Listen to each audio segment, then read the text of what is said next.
Alors, Harvard Business Angel a été créé il y a 3 ans en France au sein de l'association des anciens Harvard Business School. Et c'est une association qui, au départ, a fonctionné avec une réunion tous les trimestres. Puis, plus récemment, il y a eu une grosse accélération. On est passé à une réunion mensuelle. L'élément clé dans notre développement est qu'après 1 ou 2 ans où on a fonctionné très localement en France, et avec quelques collaborations sur notre bureau de la Silicon Valley, qui réunit lui les anciens à Harvard, mais autour de San Francisco, on a eu quelques échanges, et puis on s'est dit, il faut faire quelque chose de beaucoup plus global.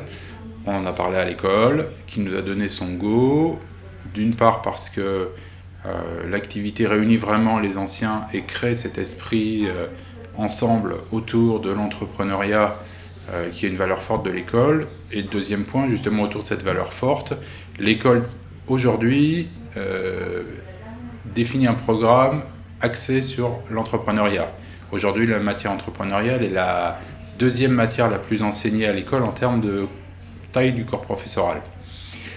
Il y a maintenant un peu moins d'un an, suite donc à l'accélération qui a eu lieu, on a décidé de monter une activité totalement internationale. On a créé une entité chapeau qui a eu évidemment comme 2 premiers membres la Silicon Valley et Paris. Et tout de suite, on a pu faire adhérer 12 nouveaux membres, essentiellement un certain nombre de grandes villes américaines, New York, Boston, Austin, Chicago, et un certain nombre d'autres pays dans le monde, donc les grandes places financières, et Londres, et puis les BRIC, qui sont toutes intéressées et actives sur le sujet. On a eu le Brésil, la Russie, l'Inde, la Chine.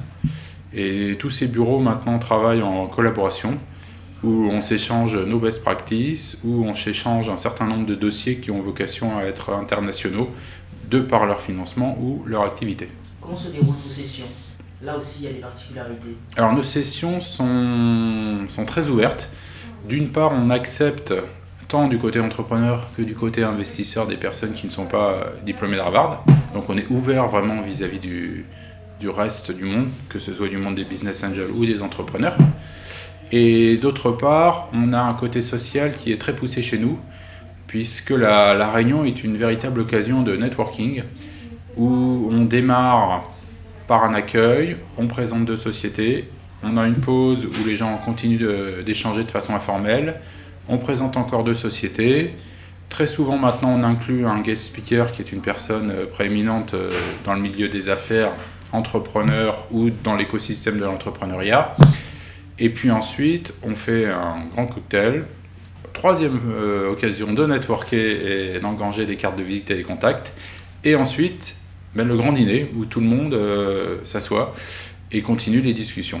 Donc cela fait que les gens, les investisseurs qui sont intéressés par une des entreprises vont avoir plusieurs occasions de discuter avec les entrepreneurs, choisir ce qui les intéresse, et inversement, les entrepreneurs vont vraiment pouvoir discuter un par un avec un maximum de personnes. On réunit 30 à 50 personnes par session et continuer en réalité leur pitch de vente sur la durée totale de l'événement qui dure 5 heures.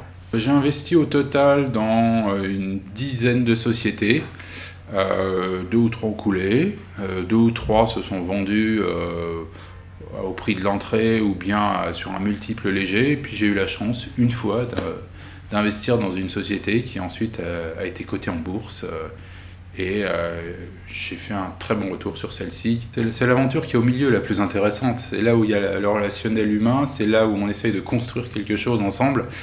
Le moment de l'investissement, en réalité, c'est un moment où on est presque un petit peu encore en confrontation. Il y a cette fameuse négociation au cours de la valorisation sur les termes liant l'entrepreneur et l'investisseur. Mais une fois qu'on est dedans, on fait un bout de chemin ensemble et c'est cette partie-là qui est la plus intéressante. Quant à la sortie, évidemment, si elle est positive, ça va bien pour tout le monde. Mais je crois que pour devenir un véritable business angel, il faut avoir assez rapidement subi des échecs pour comprendre en réalité que on ne sort pas toujours gagnant. Et c'est à ce moment-là Une fois qu'on a diversifié son portefeuille et compris que le succès d'une entreprise ne dépend pas que de l'entrepreneur, pas que de soi-même avec la valeur qu'on y injecte, mais aussi des fois de paramètres qu'on ne peut pas contrôler, crise économique, problèmes inattendus, chance, qui fait que finalement on investit dans quelques sociétés, on sait qu'il y en a 2 ou 3 qui vont couler, on sait qu'il y en a 2 ou 3 qui se revendront au même prix, et si on a de la chance, on en a 1 ou 2 qui se revendent bien, voire très bien. Chez nous, on a une particularité en ce qui concerne le recrutement des porteurs de projets, c'est qu'on n'a pas de porte d'entrée et on ne cherche pas à en avoir. C'est-à-dire qu'on n'a pas les capacités en interne à avoir des permanents qui vont recevoir 200 dossiers par mois, qui vont les analyser, en sélectionner une partie, les transmettre à un comité de sélection qui lui-même va en sélectionner encore quelques-uns. On fait ça de façon à utiliser notre réseau, c'est-à-dire que les dossiers qui nous parviennent ne parviennent que à travers le réseau des anciens. C'est par le bouche à oreille et les contacts que nous avons entre nous que l'un de nos anciens va dire « je connais un tel qui a un très bon dossier », donc quelque part il s'engage et fait parvenir le dossier au comité de sélection. Et ça nous a emmené des résultats exceptionnels, puisqu'en 3 ans on a dû voir que 70 dossiers. Et sur les 70 dossiers examinés, il y en a eu entre 50 et 60 qui ont été présentés en session plénière. Le plus petit ticket qui a eu lieu chez nous est de 10 000 €.